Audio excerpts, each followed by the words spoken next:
ഹെരാക്ലീറ്റസ് എന്ന് പറയുന്ന തത്വചിന്തകൻ എഫേസോസിൽ ജീവിച്ചിരുന്നു. അപ്പോൾ ഈ തത്വചിന്തകന്മാർക്ക് ഒരു പ്രശ്നമുണ്ട്. എന്താണ്? അവരെപ്പോഴും നമ്മുടെ കൂട്ടല്ല. നമ്മളിങ്ങനെ തിന്നും കുടിച്ചും ഉറങ്ങിയും ജീവിതം കഴിച്ചു വിടുകയാണ്. തത്വചിന്തകന്മാർ അങ്ങനല്ല. അവരെന്ത് ചെയ്യും? അവരിങ്ങനെ ഓരോന്നോരോന്ന് കാണുമ്പോൾ അതെന്താണ് ആ കല്ല് അവിടെ ഇങ്ങനെ നിൽക്കുന്നത്, ആ മരം എന്താണ് അങ്ങനെ നിൽക്കുന്നത്, അവരിങ്ങനെ ആലോചിക്കും. അതെന്താണ് ഈ വെള്ളം ഇങ്ങനെ ഒഴുകുന്നത്, എന്താണ് ഇതെന്താണ് ഒരിടത്ത്, ഇങ്ങനെ അവർ ആലോചിച്ചുകൊണ്ട്. തത്വചിന്തകന്മാരുടെ ഒരു കുഴപ്പം അതാണ്, അവരെപ്പോഴും ചിന്തിച്ചുകൊണ്ടിരിക്കും. അപ്പം ഹെരാക്ലീറ്റസ് മാറി മറിയുന്ന ഈ ലോകത്തെ നോക്കി, അതായത് മാറി മറിയുകയാണ്. അതായത് ഇന്നത്തെ കാലാവസ്ഥയല്ല നാളത്തെ കാലാവസ്ഥയല്ല മറ്റന്നാൾ, ഇന്നത്തെ സ്വഭാവമല്ല വേറെ നാളത്തെ സ്വഭാവം. അപ്പോൾ ഈ മാറി മറിയുന്ന ലോകത്തെ നോക്കി ഹെരാക്ലീറ്റസ് ചോദിച്ചു, ഇതിനൊക്കെ എന്തെങ്കിലും അർത്ഥമുണ്ടോ? ഈ ലോകത്തിനോ ഈ ലോക ജീവിതത്തിനോ അല്ലേ, എന്താണ് അനന്തമജ്ഞാതം അവർണ്ണനീയം ഈ ലോകഗോളം തിരിയുന്ന മാർഗം. അപ്പോൾ അതിൻ്റെ സൈഡിലെങ്ങാണ്ടിരിക്കുന്ന മനുഷ്യൻ ഒരു കഥയും കണ്ടിട്ടില്ല എന്ന് കാവ്യ പാടിയതുപോലെ ഈ ഹെരാക്ലീറ്റസ് എന്ന് പറയുന്ന തത്വചിന്തകൻ എന്ത് ചെയ്തു? അയാളിങ്ങനെ മാറി മറിയുന്ന ലോകത്തെ നോക്കിയിട്ട് അയാൾ ചിന്തിച്ചു. എന്താ ചിന്തിച്ചത്? ഈ ലോകത്തിന് വല്ല എന്തെങ്കിലും എന്താ ചിന്തിച്ച അയാൾ ഹെരാക്ലീറ്റസ്?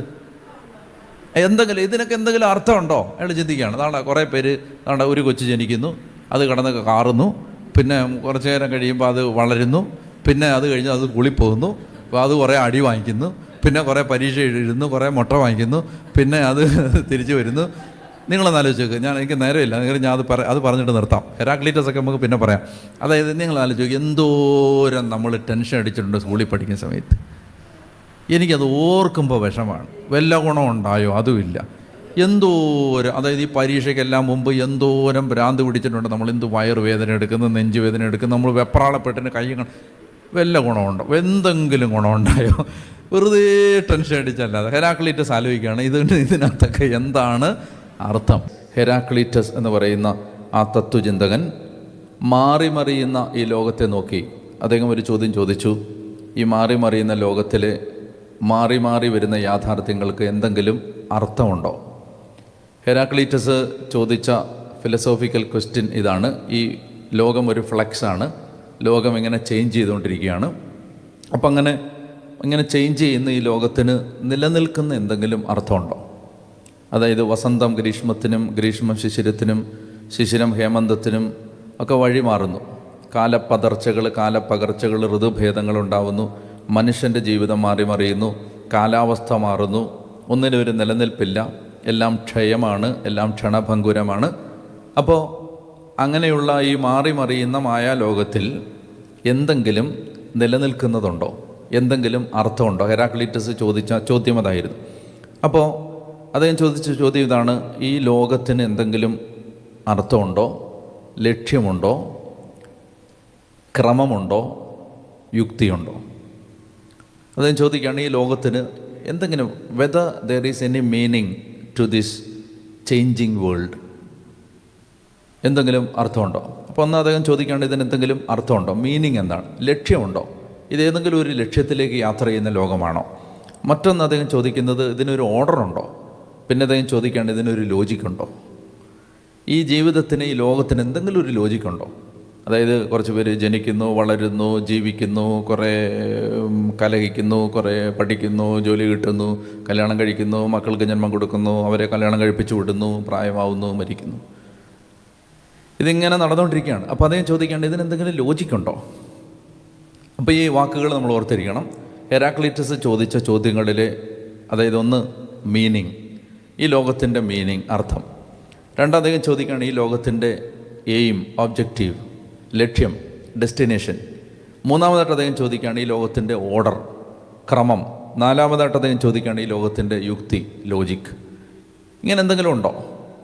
അപ്പോൾ മീനിങ്, പർപ്പസ്, പാറ്റേൺ, ലോജിക്, ഈ നാല് കാര്യങ്ങൾ. അതായത് ഹെരാക്ലീറ്റസ് ചോദിക്കുകയാണ്, whether there is any meaning, whether there is any purpose, whether there is any pattern, whether there is any logic to this changing world. അപ്പോൾ ഈ കാര്യങ്ങൾക്ക്, ഈ നാല് കാര്യങ്ങൾ ശ്രദ്ധിക്കണം. ഈ കാര്യങ്ങൾക്ക് മീനിങ്, അർത്ഥം, പർപ്പസ്, ലക്ഷ്യം, പാറ്റേൺ, ക്രമം, ലോജിക്, യുക്തി, ഈ നാല് കാര്യങ്ങൾക്ക് ഹെരാക്ലീറ്റസ് ഉപയോഗിച്ച വാക്കാണ് ലോഗോസ്. എഫേസോസിൽ ജീവിച്ചിരുന്ന, യോഹന്നാനി സുവിശേഷം എഴുതുന്നതിന് 600 കൊല്ലം മുമ്പ് എഫേസോസിൽ ജീവിച്ചിരുന്ന ഹെരാക്ലീറ്റസ് ഈ വാക്കുകൾക്ക്, അതായത് അർത്ഥം, ലക്ഷ്യം, ക്രമം, യുക്തി. അർത്ഥം, ലക്ഷ്യം, ക്രമം, യുക്തി. അദ്ദേഹം ചോദിച്ച പശ്ചാത്തലം ലോകത്തിന് എന്തെങ്കിലും യുക്തിയുണ്ടോ എന്ന ചോദ്യമാണ്. അപ്പോൾ ഈ ചോദ്യം ചോദിച്ചിട്ട് അദ്ദേഹം ഓർഡറിന്, പർപ്പസിന്, അതുപോലെ മീനിങ്ങിന്, പാറ്റേണിന്, ലോജിക്കിന് ഒക്കെ അദ്ദേഹം കൊടുത്ത വാക്കാണ് ലോഗോസ്. ഇവിടെ കിട്ടുന്നുണ്ടോ? അപ്പോൾ ലോഗോസ് എന്ന് പറഞ്ഞാൽ എന്താ അർത്ഥം? ലോഗോസ് എന്ന് പറഞ്ഞാൽ അർത്ഥം, ലക്ഷ്യം, ക്രമം, യുക്തി. ഈ നാലർത്ഥമാണ് ഹെരാക്ലിറ്റസിൻ്റെ മനസ്സിൽ ലോഗോസ് എന്നതിനുള്ളത്. ലോഗോസ് എന്ന് യോഹന്നാൻ ഉപയോഗിക്കുമ്പോൾ യോഹന്നാൻ്റെ മനസ്സിലുണ്ടായിരുന്ന അർത്ഥം എന്താണ്? ആദിയിൽ വചനം ഉണ്ടായിരുന്നു എന്ന് പറഞ്ഞാൽ, അല്ലെങ്കിൽ തൃത്വത്തിലെ രണ്ടാമത്തെ വ്യക്തിയെ വചനമെന്ന് വിളിച്ചതിലൂടെ യോഹന്നാൻ എന്താണ് പറയാൻ ശ്രമിച്ചത്? ഇത് നിങ്ങൾ നന്നായി ശ്രദ്ധിക്കണം. വചനമെന്ന വാക്ക് പുത്രനെ വിളിക്കാൻ ഉപയോഗിച്ചതിലൂടെ യോഹന്നാൻ പറയാൻ പരിശ്രമിച്ചത് എന്താണ്? എന്തായിരിക്കും പറയാൻ പരിശ്രമിച്ചത്?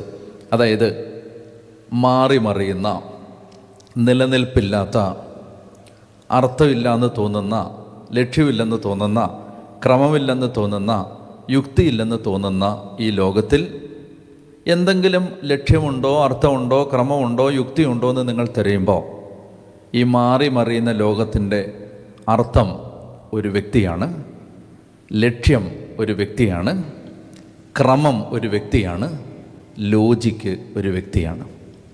ആ വ്യക്തിയാണ് വചനമായ ദൈവം. മനസ്സിലാവുന്നുണ്ടോ? അതായത് വചനമെന്ന് ഉപയോഗിക്കുന്നതിലൂടെ ലോഗോസ് എന്ന് ഉപയോഗിക്കുന്ന യോഹന്നാൻ പറയുകയാണ്, ഈ ലോകത്തിൻ്റെ അർത്ഥം യേശുവാണ്, ഈ ലോകത്തിൻ്റെ ക്രമം യേശുവാണ്, ഈ ലോകത്തിൻ്റെ ലക്ഷ്യം, ഈ ലോകത്തിൻ്റെ യുക്തി, ജീവിക്കാനുള്ള റീസൺ, ജീവിക്കാനുള്ള ലോജിക്ക് യേശുവാണ്. കൊളോസോസ് 1:16-17. കൊളോസോസ് 1:16-17 ഉച്ചത്തി വായിക്കാം. കാരണം കൊളോസോസ് 1:16-17 വായിക്കാം. കാരണം അവനിൽ സ്വർഗത്തിലും ഭൂമിയിലുമുള്ള ദൃശ്യവും അദൃശ്യവുമായ എല്ലാ വസ്തുക്കളും സൃഷ്ടിക്കപ്പെട്ടു. സിംഹാസനങ്ങളോ ആധിപത്യങ്ങളോ ശക്തികളോ അധികാരങ്ങളോ എന്തുമാകട്ടെ, എല്ലാം അവനിലൂടെയും അവന് വേണ്ടിയുമാണ് സൃഷ്ടിക്കപ്പെട്ടത്. അവനാണ് എല്ലാറ്റിനും മുൻപുള്ളവൻ, അവനിൽ സമസ്തവും സ്ഥിതി ചെയ്യുന്നു. അതായത് നമ്മളിവിടെ എന്താ മനസ്സിലാക്കേണ്ടത്? അതായത് ഇന്ന് ഒരു വ്യക്തി ചിന്തിക്കുകയാണ്, എൻ്റെ ജീവിതത്തിന് ഒരർത്ഥവുമില്ല എന്ന് ചിന്തിക്കുമ്പോൾ ആ വ്യക്തിയോട് യോഹന്നാൻ പറയുകയാണ്, നിനക്ക് ജീവിക്കാനുള്ള കാരണം, നിൻ്റെ ജീവിതത്തിൻ്റെ റെലവൻസ്, നിൻ്റെ ജീവിതത്തിൻ്റെ പ്രസക്തി, നിൻ്റെ ജീവിതത്തിൻ്റെ അർത്ഥം ആരാണ്? യേശുവാണ്. യേശുവാണ് നിന്നെ ജീവിക്കാൻ പ്രേരിപ്പിക്കുന്നത്. രണ്ടാമത്തേത്, ഒരാൾ പറയുകയാണ് എൻ്റെ ജീവിതത്തിന് ഒരു ലക്ഷ്യവുമില്ല. യേശുവാണ് ലക്ഷ്യം എന്ന് പറഞ്ഞാൽ എന്താ? യേശുവായി തീരുകയാണ് ലക്ഷ്യം. യേശുവിനെ പോലെ ആവുകയാണ് ഒരു വ്യക്തിയുടെ ഈ ലോക ജീവിതത്തിലെ ലക്ഷ്യം. ഇനി ഒരാൾ പറയുകയാണ് എൻ്റെ ജീവിതത്തിന് ഒരു ക്രമവുമില്ല. ജീവിതത്തിന് ക്രമം തരുന്നത് യേശുവാണ്. അവനിലൂടെയാണ് എല്ലാം സൃഷ്ടിക്കപ്പെട്ടത്. ജീവിതത്തിന് ഒരു ക്രമവും ഒരു ഓർഡറും ഒരു അടുക്കും ചിട്ടയും ഒരു അച്ചടക്കവും ഒരു ഡിസിപ്ലിനും എല്ലാം തരുന്നത് യഥാർത്ഥത്തിൽ യേശുവാണ്. പിന്നീട് ഒരാൾ പറയുകയാണ് എൻ്റെ ജീവിതത്തിന് ഒരു ലോജിക്കുമില്ല. എന്ത് ലോജിക്കാനുള്ള? എന്തിന് ഞാൻ ജീവിച്ചിരിക്കണം? ഇപ്പോൾ ഈശോ പറഞ്ഞല്ലേ, ഞാൻ വഴിയും സത്യവും ജീവനുമാണ്. ജീവനാണെന്ന് പറഞ്ഞാൽ എന്താ? ജീവനാണെന്ന് പറഞ്ഞാൽ അതിൻ്റെ ഒരർത്ഥം നമുക്ക് ജീവിക്കാനുള്ള കാരണം യേശുവാണെന്നാണ്. നമ്മുടെ ലൈഫിൻ്റെ പർപ്പസ് യേശുവാണെന്നാണ്. നമ്മുടെ ലൈഫിൻ്റെ റെലവൻസ് യേശുവാണെന്നാണ്. അപ്പോൾ യഥാർത്ഥത്തിൽ യേശുവിനെ കണ്ടുമുട്ടുന്നൊരു വ്യക്തി കണ്ടുമുട്ടുന്ന എന്താ? അയാളുടെ ജീവിതത്തിൻ്റെ അർത്ഥം കണ്ടുമുട്ടുന്നു, അയാളുടെ ജീവിതത്തിൻ്റെ ലക്ഷ്യം കണ്ടുമുട്ടുന്നു, ജീവിതത്തിൻ്റെ ഓർഡർ, ക്രമം, അച്ചടക്കം കണ്ടുമുട്ടുന്നു. ഒരു വ്യക്തി ജീവിതത്തിൻ്റെ യുക്തി കണ്ടെത്തുന്നു, ജീവിതത്തിൻ്റെ ലോജിക്ക് കണ്ടെത്തുന്നു, ജീവിക്കാനുള്ള കാരണങ്ങൾ കണ്ടെത്തുന്നു. അപ്പോൾ ഇതാണ് ഞാൻ ഏറ്റവും ലളിതമായിട്ട് പറഞ്ഞാൽ, പ്രായോഗികമായിട്ട് പറഞ്ഞാൽ, വചനം എന്ന്, ലോഗോസ് എന്ന് യേശുവിനെ വിളിച്ചത് വഴി